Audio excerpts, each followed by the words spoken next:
Hey there, Wade the Grandstreeter. Today we're going to do a video on AC DC.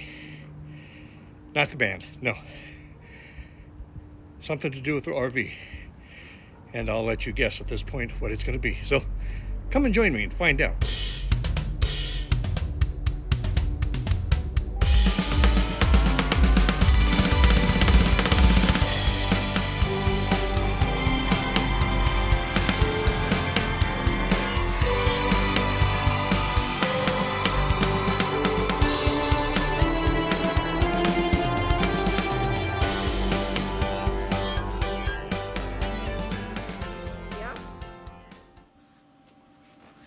Happy birthday to you. Happy birthday to you. Is it green? Happy birthday, dear Cameron. It's not The green. candles are melting. Happy Happy birthday to you. Seriously? Yep. Number 15. Yep. Once again, just for reference, we have a Grand Design Imagine XLS 17 MKE. So the AC is going to be the air conditioner. We're going to clean that today. Hasn't been done since we had the trailer. So the first thing we're going to do, because we're working on some electrical gear up there, is we're going to disconnect the power. We're going to turn it off at the source.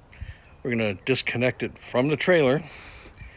And then I'm also going to go into my basement here and do the disconnect switch, which will remove the connection for the battery, because there's DC voltage up there too.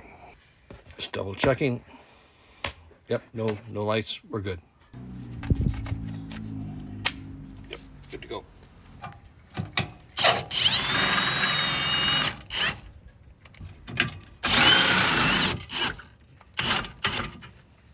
Now what I've got to do is I've got to get all this stuff that I bought for this job up to the top of the trailer. What I'm going to need today is the Frost King foaming cleaner, the Calgon New Blast, a water bottle, shop towels, an old towel, and a screwdriver. Okay.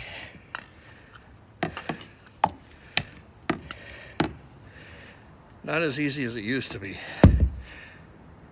My sub days I could go up the ladder with one hand. Not so much anymore.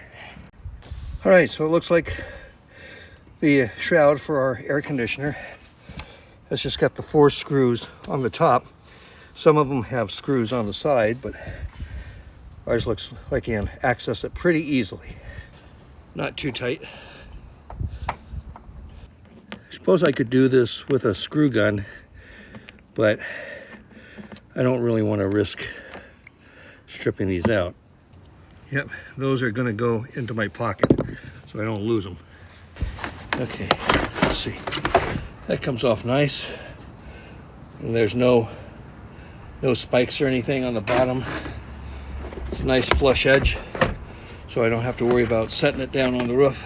So we have back here our evaporator coil, okay, which is actually looking in very good condition. Nothing really denting it.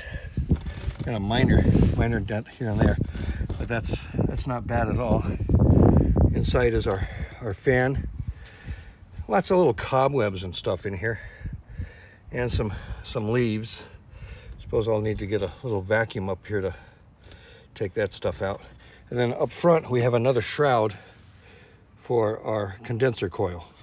Okay, taking the condenser coil off is going to be more involved than I thought. Screws are not going to work because it's got a nut. I'm going to have to remove the nut, so I'm going to have to go get a ratchet set. I'm going to cover this up so I don't lose all my other tools down the front of the trailer either and into the street. Okay, so what we need here is a 3/8. That'll work. And these are not real tight. I mean, they were snugged on there. Not too bad. Yep. Here we go. It's a washer with permanent lock nut attached to it. Now, what I did bring, see if I can find this. What I did bring is I brought a little baggie because these are so small. I don't want them to drop down somewhere where I can't find them. So in the baggie it goes. Do the next one.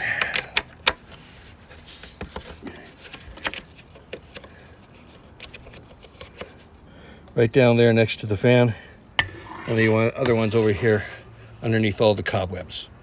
Some capacitors glued onto the top of it with wires that run to the back, and so I can only lift this off as far as the capacitors and wiring will let me go. That's not going to work. So you can see I got these capacitors here, and they're harnessed right here. This little screw is holding everything else in. So I'm going to have to take that screw out as well. All right, I put that screw into the baggie as well. And there we go. That doesn't come off very far, but I can just lay it down right there like that. All right, so here's our condenser coil. Got a harness for the electronic box here, and then this here is our freeze sensor. We're just going to take that out and just kind of set it over the edge here. Just remember that that's where it's going to go back. It's there so that the condenser will not freeze. If it starts to freeze, this will send a message down to the computer and the control system and say, hey, turn off, I'm too cold. I'm freezing and I'm going to rupture.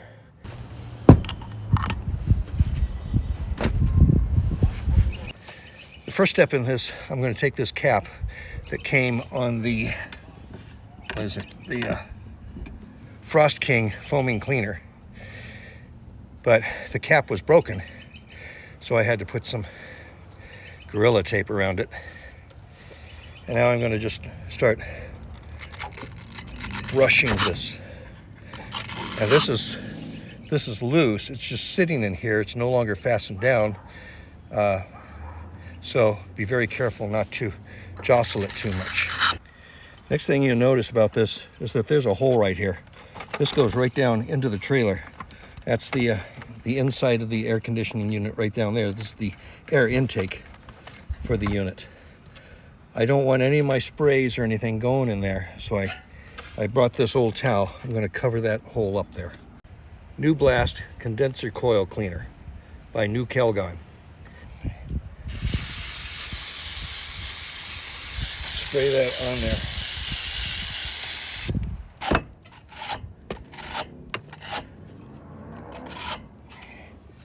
Now what I'm going to do is I'm going to rinse this with some water.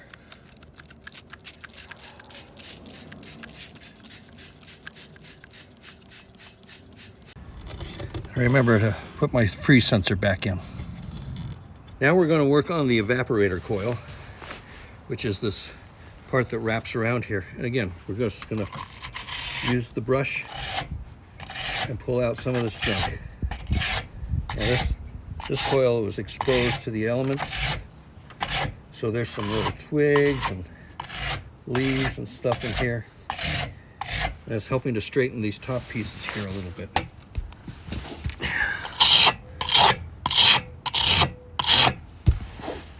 The next thing I'm going to use is this Frost King foaming cleaner with heavy duty detergent, and we're going to spray this on here. It should foam up and start cleaning some of this. Oh yeah, look at that.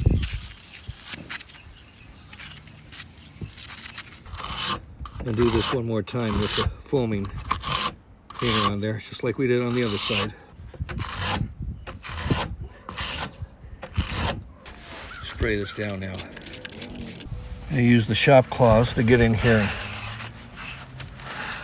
clean out some of this other gunk. Next thing I'm going to do is use the shop cloths to get in here and dust off the fans and the compressors and all these other things here. Get some of the cobwebs out, clean them up a little bit. Try to get all these cobwebs out of here as well. Let's see what we got in here. We got sticks. sorts of leaves down there. Done with cleaning now. Time to put the shrouds back on. Don't want to forget the towel.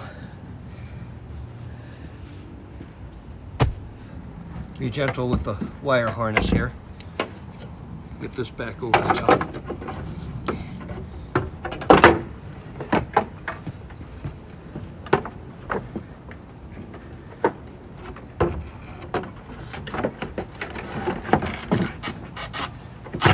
There we go.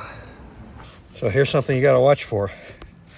One of the wires has slipped out of the harness here. I got to get that back inside before I put the screw back in. Here we go. Yep, just like that. Good. One nut on, just a little loose, just so it's on there. We'll tighten them down later. This one's going to be tough. Get it on there.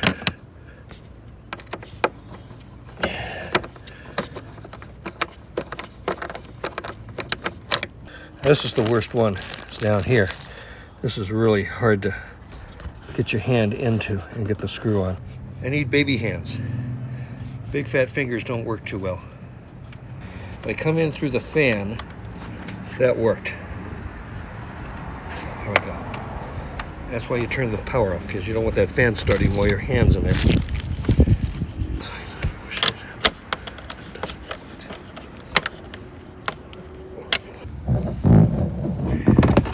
Exhaust area. There we go. It's good. Yep. Those holes up. I just want to draw this to your attention. This guard here, this is just plastic. It's very light plastic. And so if something really wanted to come smashing in here, this would not stop it. This is just to kind of keep leaves and little sticks and stuff from jabbing in there. You know, let them brush off. Just to keep you from kicking it when you're here, just as a warning, I guess. But this is not really going to protect these coils very well. Yeah, so just be careful. Now, I got to get all this stuff down. Well, this stuff's easy. That I can just toss over the side, pick it up from there. Wait a minute, I'm missing my screwdriver. Where's my screwdriver? That's not good. Oh, there it is. Don't want to leave any tools up here. And the DC that we're going to do is the battery. We're going to look at the terminals and see if we need to clean those. Here we go. So the battery is right behind the gas here, and it's actually looking pretty good. The nuts are tight, there's no corrosion. Yeah, I mean, if there was some corrosion, you'd take a wire brush and you'd scrub these off. You'd use a little baking soda. Okay. We need to check to see what our water level is too, maybe. Doing weird, that's that weird light effect. Okay, let's see how we're doing in here. Oh, we're good. We got plenty of fluid in there. Okay, so a couple of the cells in there were a little low in water, so I'll have to get some distilled water and put that in. I don't have any right now, but I'll do that before we take off, or maybe by the time we get to the campground. But yeah, it does need just a little bit in there. Alrighty. I'm gonna put this back in there, turn that on. Battery's connected again. Okay, so, wait a minute. I connected the battery. How come the light switch ain't working? That runs on DC, right? That's weird. That is too weird. That ought to be working. Let's see here. Oh no. It's telling me my battery's dead. That can't be good. Come on. I thought it was full. No. Turned on the power in the house. That worked.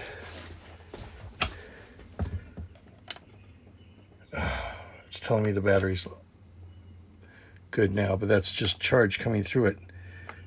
Oh man. If I turn off that power, it means the battery's really dead. It has now been a couple of days since I did the work on the roof. Let's see. I've had the battery on. Oh, look at that. Look at that. The lights came on. Let's see here. Oh, good. It charged up. Yeah, full battery. That's good news. That is really good news. Okay. Something weird about this is that if I have the power connected, the shore power connected, and I push this battery button, it'll show full. Even if the battery's dead, it'll show full. If I disconnect the shore power, then it'll give me a true reading. It's kind of weird. You know, right now the shore power is turned off at the source, and it's showing that we've got a full battery. You can see that, yep. So I know for sure that it's a full battery now. I just hope it lasts because it did drain really far down. Okay, good. Put the shore power back on, get the refrigerator back on. We're going in a few days. Oh, the bad news. The bad news. We had to get our vehicles inspected. The car passed, but it's going to need new tires by the next time it gets inspected. But the truck did not pass. The truck needs new brakes, which I knew was coming. It was time for new brakes.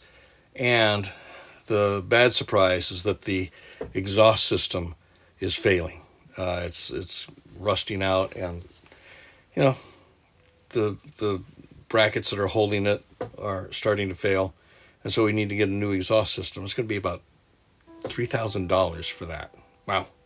We debated getting a new truck, but a new truck or a used truck that we saw on the lot, it was a 2021, and the payments would be up around $400 a month, and for like 7 years, and there's no way we're going to do that.